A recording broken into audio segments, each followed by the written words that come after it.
Hey, thanks for tuning into the Zelos Podcast. I'm your host, Rocky Snyder. This week, Steve Myrland is with me. Now, Steve's been with the San Jose Sharks, University of Wisconsin. He is even an advisory board member with the Game Network and Vern Gambetta. We're going to talk about a whole bunch of stuff like that, and we're going to jump right into the middle of our conversation. But before that, do check out my website, rockysnyder.com. Got some new online courses happening and more in 2026. You can get CEUs, but there's also podcast archives, blogs, and a whole bunch more. And don't forget, I've got a little book out there called Return to Center, Strength Training to Realign the Body, Recover from Pain, and Achieve Optimal Performance. This episode of the Zelos Podcast is sponsored by Kinetic IQ, where intelligence meets motion. Kinetic IQ brings a biomechanics lab into the palm of your hand, letting you measure movement anytime, anywhere, with just an iPad or an iPhone, and no wearables required.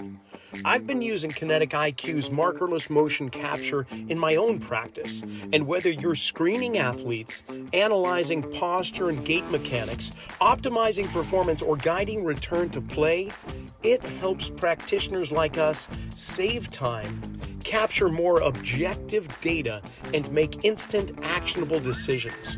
So to learn more about how Kinetic IQ is shaping the future of intelligent movement, visit them at kinetikiq.com. That's KINETIKIQ.com. You know, I can't tell you how thrilled I am to have Metabolic Elite be one of the sponsors of the Zelos Podcast. You know what makes Metabolic Elite different is their commitment to real results. I've seen a lot of supplements and performance enhancement things over the years, but they pair clinical experience with innovation, like Lipitab, their proprietary solid-state liposomal delivery system. It's a chewable format which enhances absorption, like nutrients like BPC 157 and synapses. They're delivered more efficiently in the body, supporting recovery, focus, cognitive health.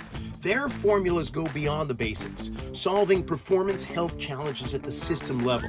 Every product is tested for quality, it's backed by research, it's trusted by athletes and clinicians alike. So learn more at metabolicelite.co. Be sure to follow us on Instagram at Rocky_Snyder. Click that subscribe button, tell a couple friends, and enjoy the conversation. And I've been looking forward to really having just a sit-down conversation with you.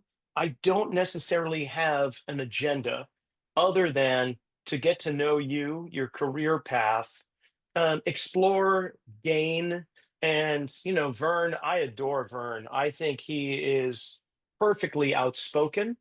And when I mean, like, he does not mince words. He tells everybody exactly his position, and I respect that. I've had him on the podcast. He was one of my very first guests when I started this about 5 years ago. And to this day, I treasure that conversation that I had with him.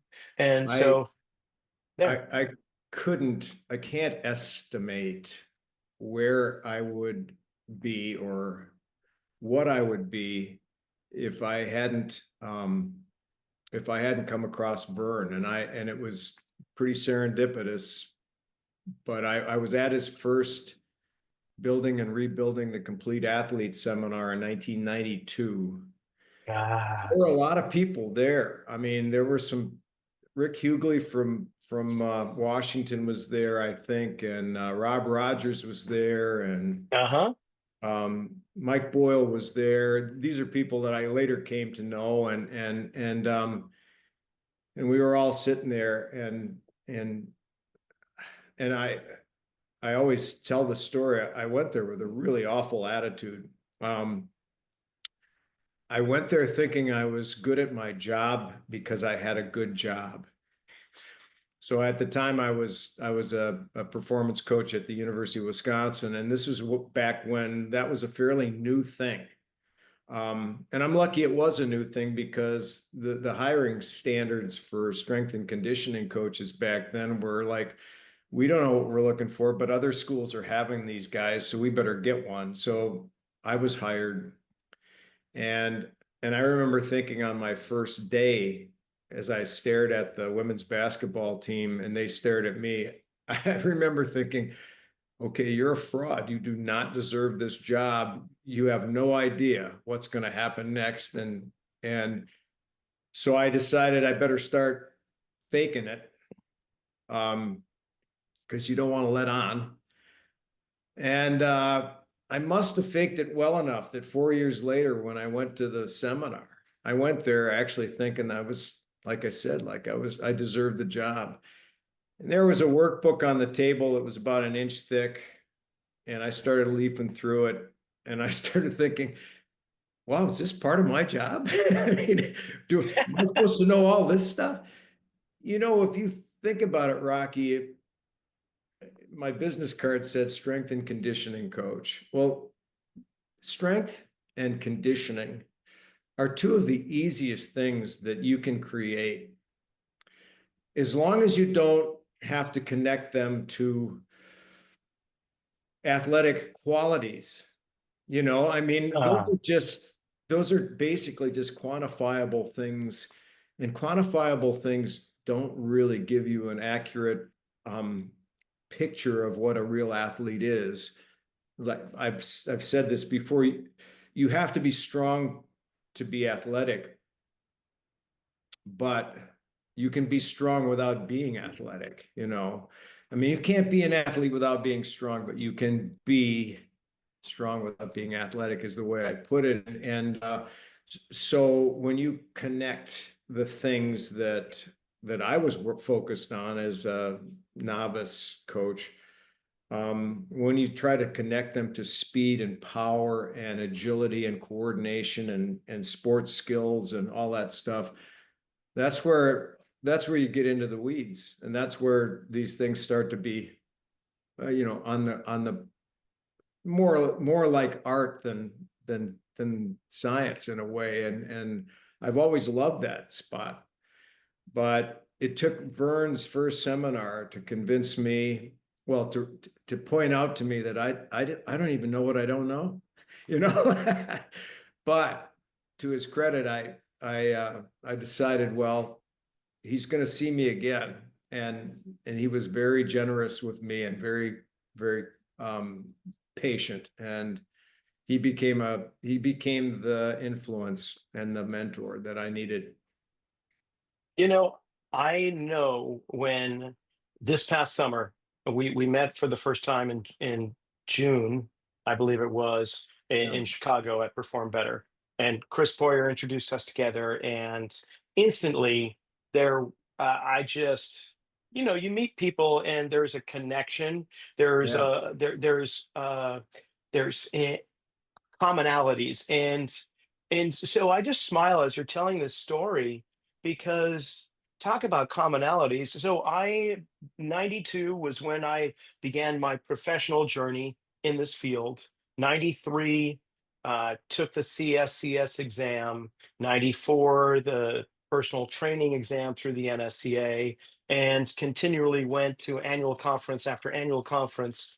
And then somewhere in the late 90s, after doing it now for, 7, 8, getting close to a decade, which which is a dangerous place for my ego to reside, I felt like I'm the top in my club. I'm the top in the training department. People are coming because of what I'm offering and the effects that I'm getting. So, I figured, like, I must be good at my job because I've got a good job, like you say. And then a few years later, a trainer came in who was a little older than myself, and he told me about this conference in Southern California that we should go to. And it was called the Perform Better Training Summit, or Functional Summit. And Yeah. it had been, at that time, I had already written, I think, 3 books on strength conditioning for adventure sports. And that was the way I was earning my continuing education units, was by being a published author. It wasn't through continuing to learn, because my ego got in the way of that. And then I went to that Perform Better Summit, and who's on stage but Vern Gambetta and a whole bunch of other names that some of them are still there and they're legendary. And after those 3 days, I think I've done a pretty good job since then trying to keep my ego in my back pocket and keeping it stuffed underneath my wallet or whatever's back there. It's wise. Yeah. It's just realizing how much I don't know. And and the things that you just said, like, could be on bumper stickers or t-shirts. For the matter of, like, strength and conditioning is easy as long as you don't have to connect it to athletic quality. Like, boom, that should be somewhere as a meme on one of these Instagram reels. I love that. So let's back up if you don't mind. I would love to know because you've you've probably got 1 or 2 years on me, not too many more, you know. But Oh, I'd be surprised. I think I got a lot on you. where did it all begin? Where did you start? You know, as an undergrad, I at the University of Wisconsin, I was working at the indoor track, which they have subsequently knocked down to build a football palace. Our track team has no place to train. Oh, Yeah, but there was a little weight room in there, and it was literally just a segregated space, segregated by chicken wire that they stretched over it, and so you had to go through a door. And so I worked there. This is back in the 70s, and I uh, I trained, and eventually I was training in the athletic department weight room because I knew a lot of the people there, and was adjacent to the football stadium. And they had a weight room up on the second floor above the ticket office, which, by the way, is bad planning because when people drop the deadlift, the plaster was falling down. But I got into lifting weights, and I got into that room, and they eventually built a newer version of that weight room down on the ground floor. And at the time, I mean, this is sort of like a Horatio Alger story, but I was a truck driver at the time. I mean, that's what I was doing. I was driving a semi, and mm, I occasionally did the local Madison route. And one of my stops was at the Career Advising and Placement Office. And I knew a woman there. Her name was May, and she was always good to me. And I would go in there and deliver paper. And back in the day, that we were delivering computer paper by the box full, because that's what everybody was. And I would stop and look at the local listings of job opportunities at the University of Wisconsin, and I saw strength and conditioning coach, and I knew everybody over there. And I went over, I parked the semi in lot 18, blocking everybody. And I went upstairs and I talked to one of the athletic directors who I knew was going to be in charge of the hire. And I said, is this a legitimate listing, or do you already have, because they do that, where they have somebody in their pocket, but they have to post the listing. And they said, no, it's legitimate. And so I spoke to a bunch of the coaches that knew me and knew me through seeing me in the weight room and all of that. And I asked them if they'd consider being references for me. And several of them did that. And I got an interview. And the strength of my position was that for this particular weight room, I've been in it, I've trained in it, I've cleaned it, I've reorganized it because I've always helped whenever, and I know the athletes and I know the coaches. And I said, I'm sure you can find somebody with better academic credentials than me for this job, but to actually succeed here, I'm the one. And they bought it. And to be honest with you, they really needed to hire a woman at that point in time. I mean, right. we had lots of women's sports, and they were getting short shrift, and I really believe that women needed to be brought into the strength and conditioning profession a lot earlier than they have been, and to a greater extent than they currently are. But I got the job, like I said, I was pretty excited about it until I saw the women's basketball team at 7 o'clock in the morning that day. And I realized you better figure out something to do here in a hurry. But, and again, so that's how it started. And I had to be NSCA certified, and they paid my way out to Denver in 1988, I think it was. And I was confident about the practical application side of that test, but I didn't have a real grounding in actin myosin transport and the science of, so I really had to, I went to the symposium that for 2 days, and I studied really hard. I did really well on the test, and ironically, nobody at the University of Wisconsin ever asked me if I passed. To this day, they don't, so, but yeah, and therein after that, again, I had the seminar in 1992 in Chicago with Vern. And then subsequently, I did a bunch of the Perform Better, Learn by Doing seminars with him.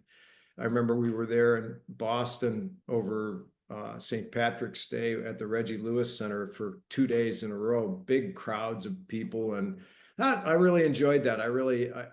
My hat's off to MF for putting those on, because it really gives people a chance to, and as you know, to really try things out and see how these things can be used. And I thought it was a really user-friendly idea for bringing people together. And I met a lot of people through that. And I mean, like you said, I just went down to talk to Chris that day last June, and I ended up getting to meet you and find out that friends of mine, Mike Potenza and others. And so that was all really exciting. Yeah. Well, and after that, I was offered a position with the San Jose Sharks, and the first thing I did was I wanted to go back to Vern's seminar, because the first one just kind of blew my mind. And I've seen this happen subsequently, because I've seen it happen to young coaches who come to Gain for the first time, and they try to absorb all this information, and they try to get, and it's so radically different from what they were used to. And I mean, I've seen people just break down and cry, and I get it. I probably should have done the same thing myself, but I wanted to just go back and go at it with a better attitude and be more prepared to learn. And that's a tip of the hat to Vern for that, because one of the things that I was convinced of in that first seminar was, and this has been a speaking point of my own, when you're looking at somebody in the front of the room, there are two kinds of presenters. They're the people who really want you to know what they know. And then there are the people who really want you to be impressed by what they know. And I think those people tend to kind of obfuscate, and they tend to use $64 terms when $2 terms are perfectly reasonable. And the thing that I saw from Vern that first seminar was he was working hard to help us absorb all of this stuff. And it wasn't about, don't you wish you were as smart as I am? I mean, it wasn't that at all. So, I just wanted to go back and to go at it with a more open mind. And I couldn't find anything about another seminar. And I finally I called him. I spoke to his wife, Melissa, and this was when Vern was with the White Sox down in Sarasota. And she said, well, he's at the training facility, just call him there. And I said, well, I was pretty nervous, but he remembered me. And I told him what I was going to do with the job with the Sharks, and that I really wanted to get better grounding to tackle that. And he said, well, it's funny because his line kind of parallels yours. He said, the one thing I found out about giving seminars is that you're always teaching and you're no longer learning. And so he said, I'm taking a break from that now to go and see other coaches and hear what they have to say, so that his, and that was I never forgot that either.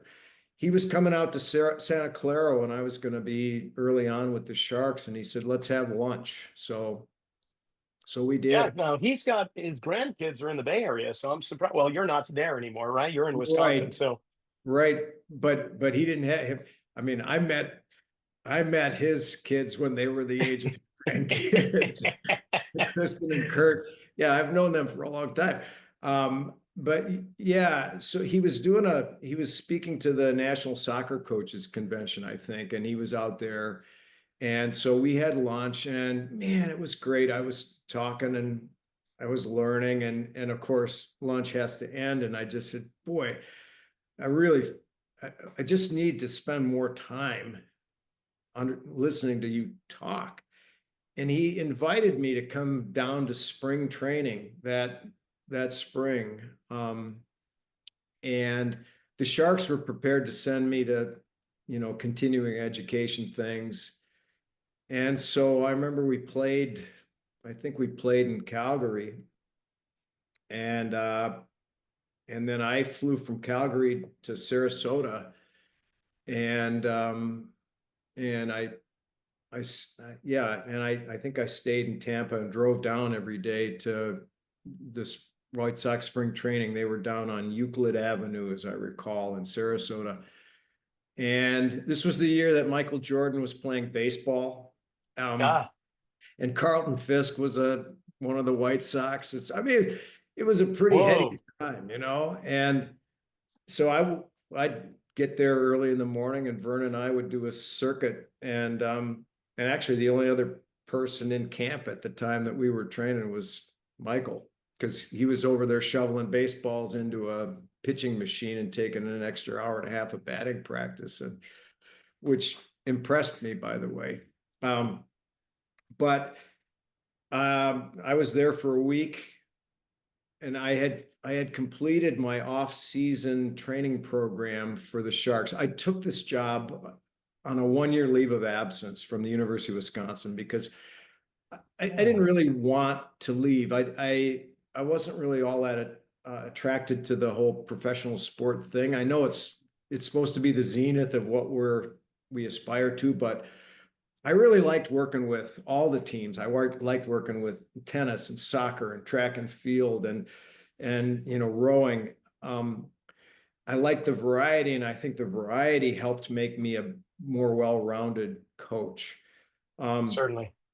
And so I was pretty sure that I was going to go back, and for that reason, the off-season program that I was going to write for the Sharks was kind of like writing a resume, So I had written my whole thing, and I had this vision of going down to Sarasota and showing it to Vern, and having him pat me on the shoulder and say, "This is brilliant, way to go." I never showed it to him. In fact, I'm pretty sure I could take you to the trash can in the Dallas Fort Worth airport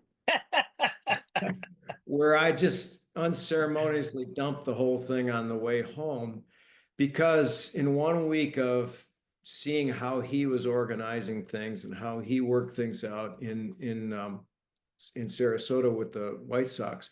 And by the way, one of the things that hooked me at that first seminar with Vern was he said, I'm currently working with a baseball team. He said, but at heart, I'm a track and field coach. And I believe, and if you were wondering, well, how does that qualify you to work with baseball players? I really believe that when you factor sport down to its basic elements, pretty soon you're going to get to running, jumping, throwing. You're going to get to track and field, or as it's known everywhere else in the world, the sport of athletics. And that was liberating for me because it simplified things. It made it really clear. What we want to do is create better athletes. And I kind of redefined my whole approach at Wisconsin and in San Jose was, all right, I might not be able to create a better tennis player because I don't understand the ins and outs of actually teaching ground strokes and serves and all that. But if I can give the coaches a better athlete, if they have any, skill in coaching, they should be able to make a better tennis player or soccer player or discus thrower or whatever out of this Certainly. better raw material. And in the process, I realized that when you help somebody become a better athlete, you're also sort of bulletproofing them against injury. And that was really neat because it meant that you didn't have to do something special to prevent injury. You just had to chase the goal of athleticism. And that was really what Vern was about. He said right early on in that first day, he talked about you want to train to play rather than play to train. You want to warm up to play rather than play to warm up. And one of the biggest things was, he said, you want to train movement, not muscles. And Huge. that was the big liberator for me, because if you do focus on strength, you tend to focus on hypertrophy and it almost becomes bodybuilding where you're isolating individual muscles. And what Vern was teaching us was, no, we got to integrate those things. You know how I don't know if they still teach it this way in physical therapy, but they always talked about agonist-antagonist relationships with muscles. And not synergists. Exactly. They're synergists. I mean, muscles, if you think about a swimmer in streamlined position and you realize that she got into that position using her muscles, and the only thing muscles can actively do is shorten. So how do we account for that? It's might as well call it magic. Right. And on some level it is. There was a physical therapy book by Bosmajian called Muscles Alive, where he pointed out that, I have it somewhere here. He pointed out that kinesiology is really a dead science because kinesiologists spend their time looking at cadavers and going, oh, I see. Well, when this shortens, this happens. Well, yeah, in theory, but we all are all the sum total of what we've done and what we haven't done and what's happened to us and what hasn't happened to us. And so I can tell you for my right shoulder, which is, probably should have been replaced a long time ago, too much boxing and bench press. When I want to reach up to a high shelf, I tend to initiate that by shoving my right shoulder up to my ear and then kind of flinging that arm up there. So that isn't really how I do things. And so we all are unique, and so chasing athleticism is the best way of working with and around all of that uniqueness that we bring to the things that we do. And so yeah, I that first seminar and then taking those base statements as well, they've become guiding lights for me ever since. And that's why I just can't imagine what my life would have been like if I hadn't been at that first seminar. Right. This seems like a good place to pause a moment so we can hear from our sponsors. The Zelos Podcast is sponsored by Kinetic IQ, where intelligence meets motion. Kinetic IQ brings a biomechanics lab into the palm of your hand, letting you measure movement anytime, anywhere with just an iPad or iPhone. No wearables required. I've been using Kinetic IQ in my own practice, and whether you're screening athletes, optimizing performance, or guiding return to play, it helps practitioners like us save time, capture more objective data, and make instant actionable decisions. So to learn more about how Kinetic IQ is shaping the future of intelligent movement, visit kinetikiq.com. That's KINETIKIQ.com.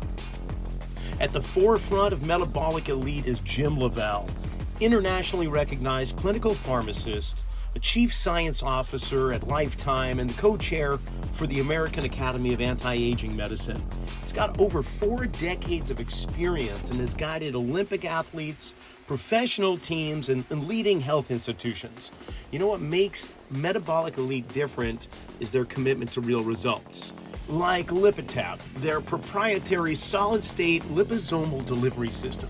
It's a chewable format which enhances absorption like nutrients like BPC 157 and synapses.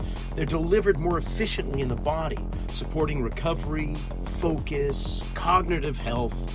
Their formulas go beyond the basics, solving performance health challenges at the system level. Every product is tested for quality, it's backed by research, and trusted by athletes and clinicians alike. You know, you were talking about track and field and Vern, and then how that carries over to other sports. If we reverse engineer it, I would love to share the story with you. My ninth grade English teacher at Reading Memorial High School in Reading, Massachusetts.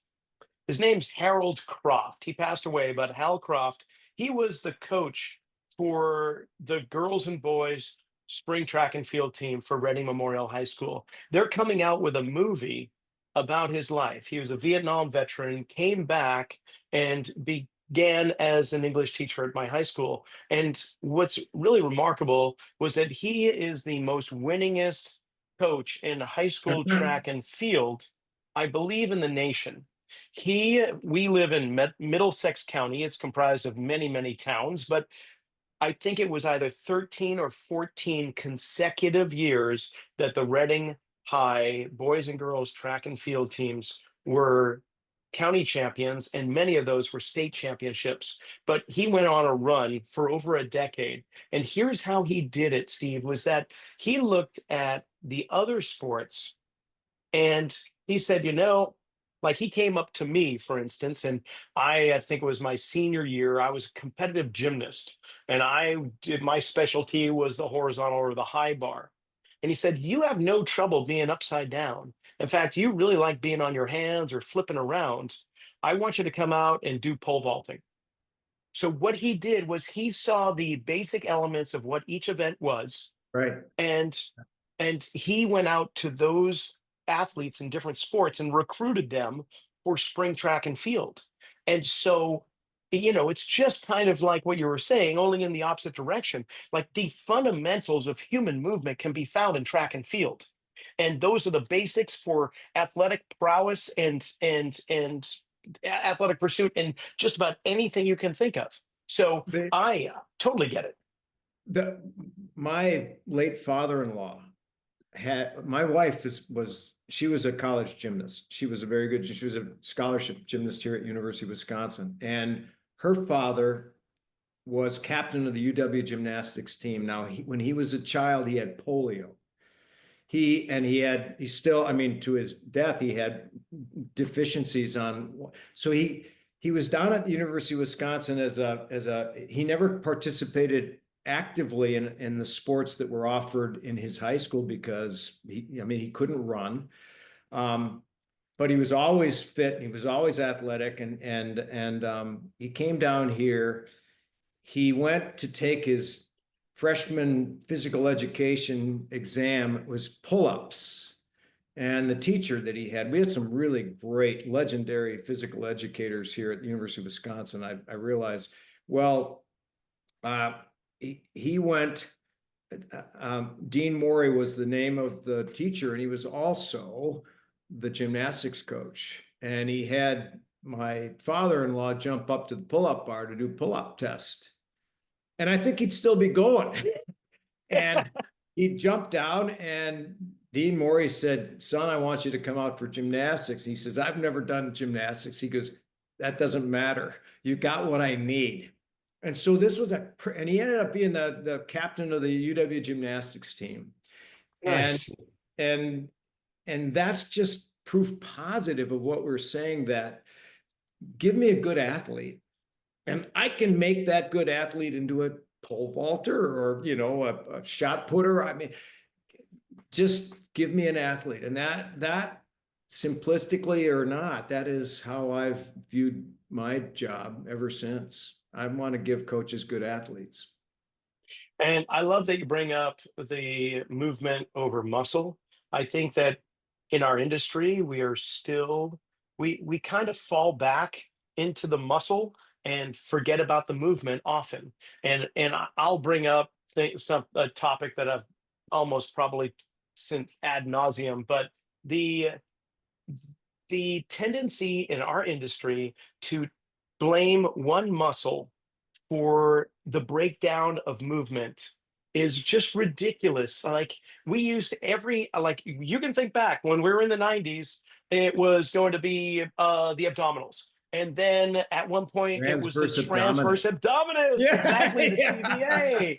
Right. And then it became the psoas. And at one point in time it was the multifidus and or some other muscles that are integrated along the spine. And then from the psoas we had, it could have been the piriformis. Well, And and then lately it it's was the the order in gluteus which they fired. In other words, before you Yes. before you before you bent down to pick up a piece of paper, you had to, first of all, you had to activate your transverse abdominis before the multifidus. And so here you are. I mean, I couldn't spell those things, much less find them on and and we got into I don't know if you were part of the the great drawing in maneuver Oh part. yeah, blood pressure cuff underneath the lower Yeah, back and yeah, all that yeah. stuff, I right? mean, all of that. And, again, it just common sense sort of suggested to me a long time ago that, well, that's just not how bodies work. That like Bosmajian pointed out in that book, human movement may as well be defined as magic because all of us move differently and we move differently for different reasons and because of different circumstances and all of that. But we are all trying to solve the movement puzzle. And that's I talk about movement puzzles all the time. That's I pose these riddles to bodies and then I see how they solve them. And it's fascinating to watch people approach a new movement skill or task. And it's really fun to do that in a group where we're all like, we're going to watch Rocky. Let's see how Rocky does it. Okay, that was pretty good. Let's see how Steve does it. I don't know why, but that didn't look so good. So what was Rocky doing that Steve isn't, and then, I mean, it's been a lot of fun getting athletes who are demonstrating some skills to sort of break that down in their own mind and in their own kinesthetic awareness and see if they can help somebody who's not quite there yet. That's always been a great fun thing to do as well. But focusing on movement is liberating because it So gets one thing, liberating. it lets you get out of the weight room and it lets you get out of looking at the world through the hole in an Olympic plate, which really sets you free. It lets you use equipment that is much more universal and far less restrictive.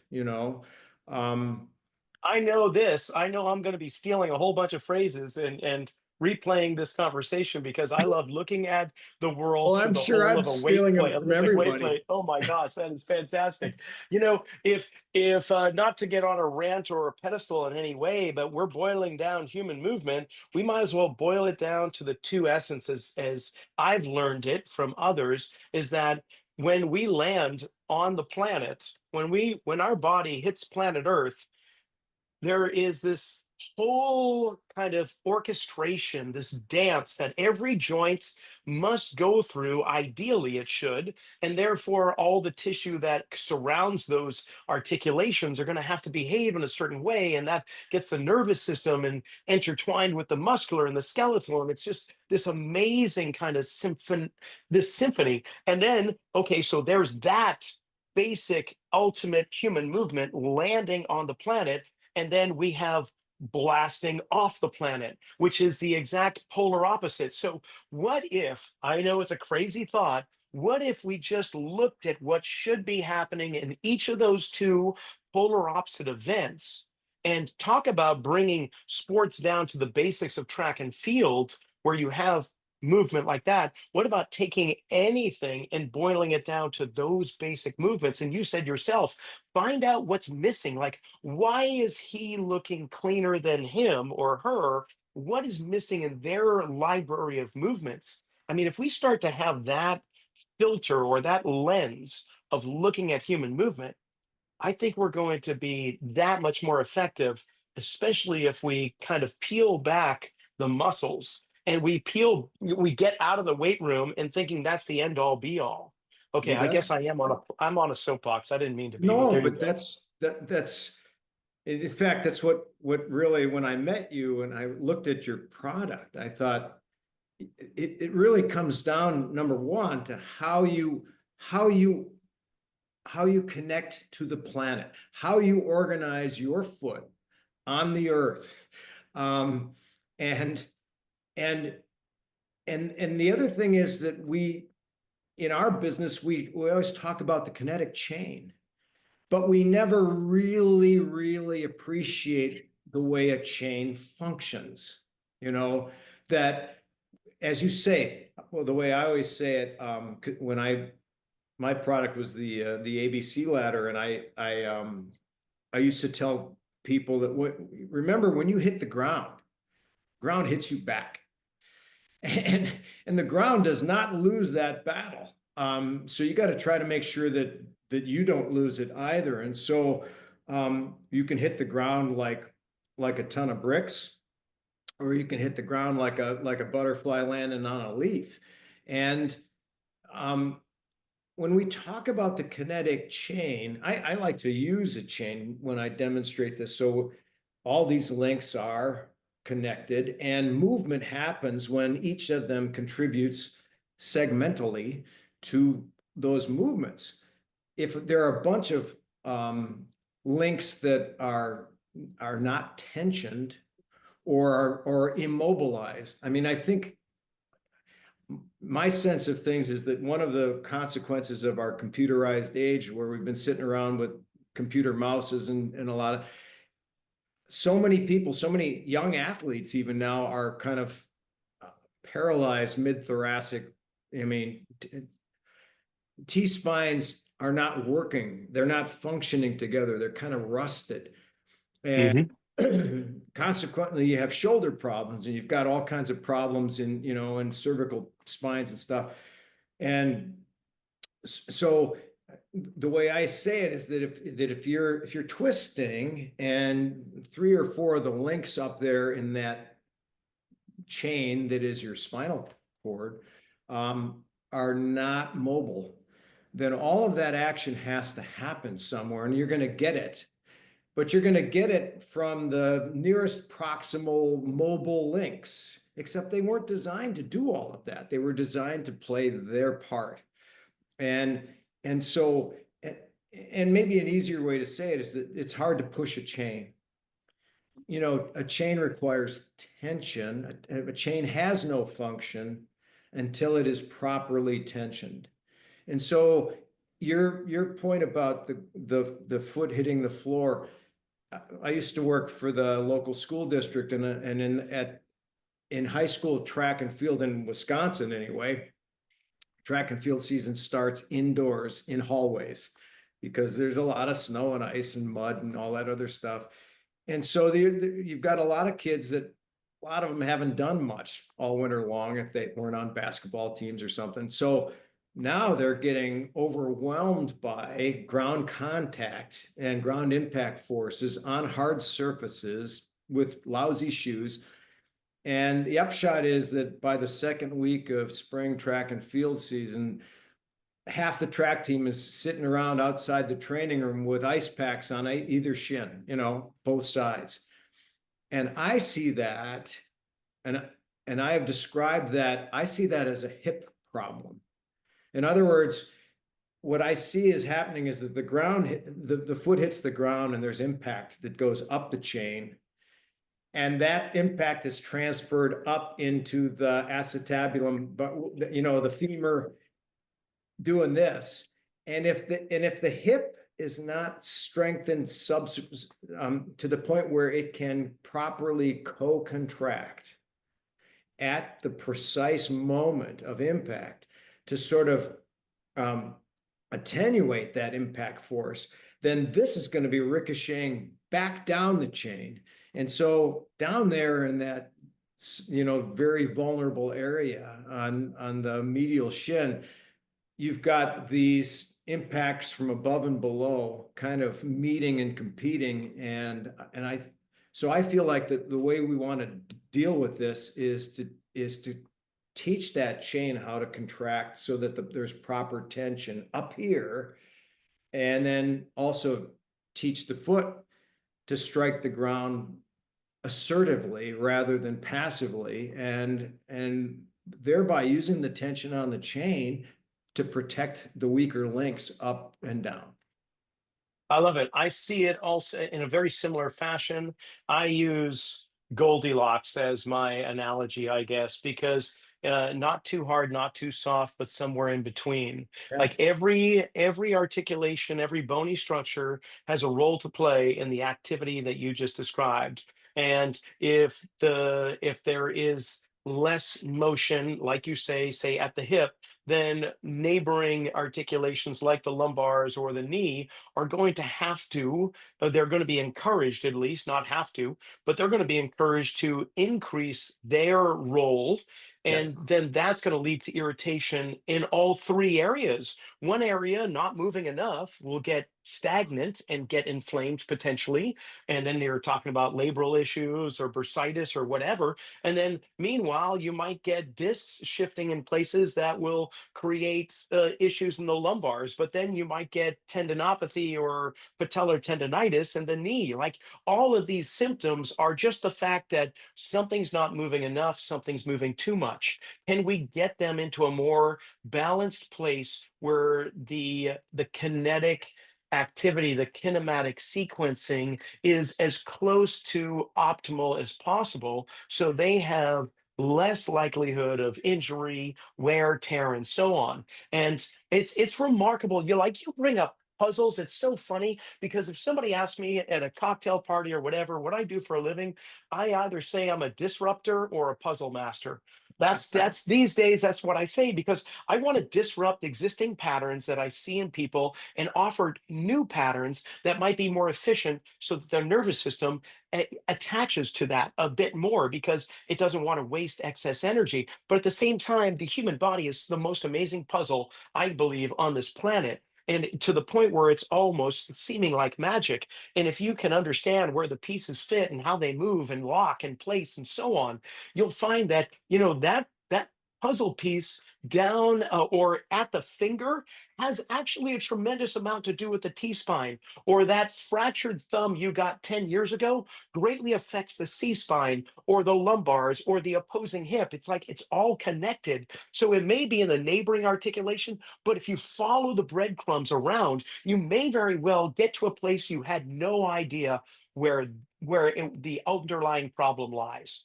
And that's why the old approach to, I think, sports med, and I love PTs and ATCs. I love the fact that they have to fix the things we break, and that's why I think they've always been at the forefront of. But I think in the old days it was pretty simplistic. If you went there and you said, "Well, my back hurts," they would lay you down on the training table and look at your back. Yeah. I think probably you can appreciate the fact that maybe the problem starts down at the sole of your foot and how you are self-organizing every time it strikes the ground. Yeah. And so we Could have have been to, that side impact you had on the playing field, and somebody nailed your shoulder, and you got some compression there, and now you're trying to protect that, and that's causing mass management to go a little differently, and now your hip or your lower back's bugging you. I've always, again, this is one of my rules that I live by, but I decided really right after the seminar that I saw Vern, what we really want are bodies that are wholly adaptable rather than completely adapted. And I Yeah. realized that when I was at Wisconsin, initially, everything I was doing was creating bodies that were really adapted to things that didn't adapt well to what they were going to have to do in competitive environments. I mean, so there has to be some transferability of the training to the actual activity. And there again, that's why working with multi-sports was genuinely beneficial and formative for me. I had a conversation last week with two coaches, two people who work with U.S. skiing. Andrew Libbs was one, and Brian Neff was the other. Brian works with para skiers, and I so wanted to talk to him because my limited experience in working with like wheelchair athletes, sit skiers or whatever, was that there you finally fully appreciate the uniqueness of the individual athlete.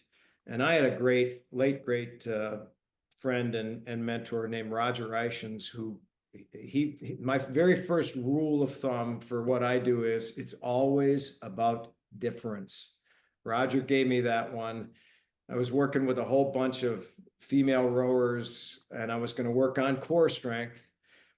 And I was telling him what I was going to do, and he said two things. He said, well, remember that it's always about difference. In other words, you got 75 rowers in the room, so one size has to fit all, but it never does. It never, ever does. And the other thing he said was, remember, Stephen. He used to call me Stephen, like my mom, when she was mad at me. He said, remember, Stephen, not every movement that requires core strength will create it. And I immediately Love it. I thought of a picture. In fact, I use this as a slide in that presentation about rules I live by, but I've got a picture of Nolan Ryan. A lot of people probably don't remember Nolan Ryan, but we do.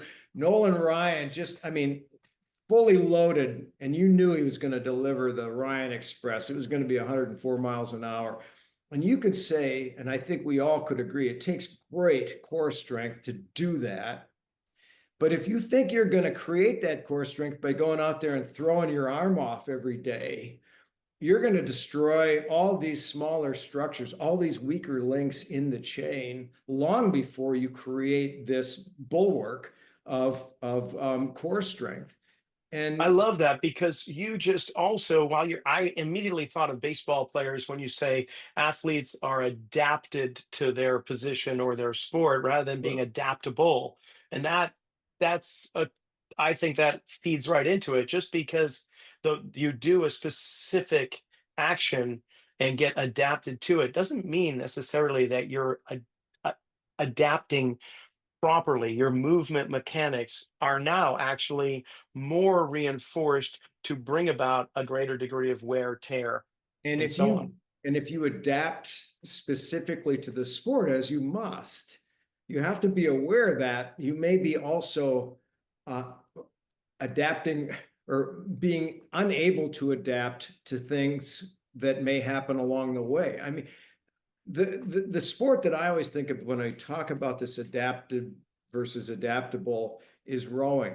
Because if you're a college rower, fun athletes to work with. But if you're a starboard rower, you're going to make the same movement a billion times. And remember, Yes. this is you're sitting, your feet are anchored, tied into the stretchers in the boat. And you talk about the kinetic chain. Well, this is the kinetic chain writ large, because you've got this honking big long oar out here that's going to grab the water. And now all of those forces magnified all across the chain. You're going to rotate to your right side as you put the oar in the water at the catch, and then you got to drive through and finish. Well, you do that as many times as you're going to do that over the course of 4 or 5 years in collegiate rowing. And people are going to look at you and wonder, well, Why is he Quasimodo? Yeah, exactly. Because muscles and joints respond to the demands we make on them, and they don't make. So my goal with the rowers early on was, how do I build back some adaptability rather than all of that hyper adaptedness that they get from repetitive movement sports with that much resistance. Mm-hmm. And it's intense. I mean, a 2,000 meter race will last anywhere from 5.5 to 7 minutes, but those are really unpleasant minutes. I mean, those are minutes where you wish you were any place else but where you are, and because it's so intense. And that kind of intensity and that kind of volume can do tremendous damage to bodies, and bodies adapt. The neuroplasticity element of all of this is really worth mentioning too, because Oh, yes. it can be your best friend, but it can be an enemy. I mean, if you sprain your ankle, the PTs used to say it took 20,000 perfect reps to repattern a movement. Well, sprain your ankle and you've got a new movement pattern, most gauche. I mean, right then and there, it's called limping. And you realize, okay, if I did the standard rollout it hurts when I'm walking straight ahead. It hurts to go into plantar dorsiflexion. But if I walk sideways, it doesn't hurt so much. And so if I want to walk from here to there, I'll probably turn this injured foot out. Right. And now I'm walking forward with this sort of new movement patterns. And after 6 or 7 weeks of doing that, while the pain and the swelling are dissipating, there's not a stimulus as strong as that pain was to get me to remember, hey, you don't have to do that anymore. So now no reset button. Yeah, and I probably will carry a little of that external rotation forward. And now what is that going to do to my knee and this knee over here maybe, and then the opposite hip? I've noticed always how injuries have this way of kind of zigzagging their way up the body. Yes. Where an ankle injury here can be a knee problem here and then result in a hip problem there and even a neck problem. So I think it's the greatest insult to the human frame is an inversion sprain, because it's not looked at as something that is all that significant. But when you put it into that type of that consideration, you'll realize that it leads to so many other non-contact injuries in the sports world and in the regular world. Bill Knowles, who's a good friend and an incredible practitioner, as you know. I mean, he talks about orthopedic injuries as neural insults. There you go. And almost, I mean, borderline traumatic brain injury, because it changes the way you move. It changes, and all of a sudden your basic building blocks of movement, gait, and arm action, like they're all fundamentally changed. I remember working with a kid in a summer camp, and we were working on acceleration, and the kid would carry his. I've got to stand up to show you. This arm was swinging and this arm was here. And so he wasn't able to load onto that side that his arm swing wasn't occurring. And I went up to him and I smiled and I said, "Tell me when you broke that arm." And he said, "Well, how'd you know about that?" And I said, "Well, when did it happen?" He said, "Well, I was 9. Now he's 14 now." And he said, "How did you know that?" And I said, "Because you're carrying that arm like it's still in a cast, because that's the way you moved for all those weeks while those bones were knitting and you were wearing that cast. You have not gone back to the liberating feeling of swinging that arm before it was injured. And those are the kinds of things that just reinforce this idea that it is a kinetic chain, and that when links are damaged or weakened or whatever, other links are going to pay a price for that. And Steve, oh my gosh, I could keep on going with this with you because we're of similar minds, and the experiences that we've seen, it's not a one-off. These are things that we see all the time. It's incredible, and what's equally incredible is the time that we've been chatting here. It just flows by. So, what I would love to do, if you're open to it, is I'd love to continue like volume 2 of this conversation somewhere in the very near future, because we didn't even tap into the neuroplasticity aspect, the motor neurology, the overall governing body. But we haven't even spoken about fascia. Right. Oh gosh. Okay. Well, we'll get very fashionable about that, I'm sure. No pun intended. But yeah, for sure. Steve, I knew this was going to be a great conversation. Just the moment I met you, I figured, oh, we're going to have some good talks in the future. I was nervous, Rocky, because you didn't tell me what we're going to talk about. And I thought, well, I hope I can hold up my end. All right. Oh boy, did you hold it up and then some. So, hey, thank you for coming on. And we're going to set up a time where we can do it again in the real near future. I'll look forward to it. Thank you. And well, that brings this episode of Zelos Podcast to a close. I want to thank Steve for coming on, and we're having him back again. I mean, the time just flew away, and we didn't even get into half the stuff we wanted to cover. But that's for another day. Remember to check out metabolicelite.co. Check out all the products they have on their website. Synapsin Pro is something I've been using to help stay focused without having to over-caffeinate myself. It keeps me in the zone so I can just really hone in on the things I need to achieve without feeling like, man, I gotta reach for an energy drink every 5 minutes. Metabolicelite.co. And don't forget, Kinetic IQ. They've got markerless motion capture for morons like me. I can use their product with my iPhone or my iPad. I can look at posture analysis, movement analysis of any exercise, gait analysis. It gives me everything I could possibly want when tracking people's movements. So, check out kinetikiq.com.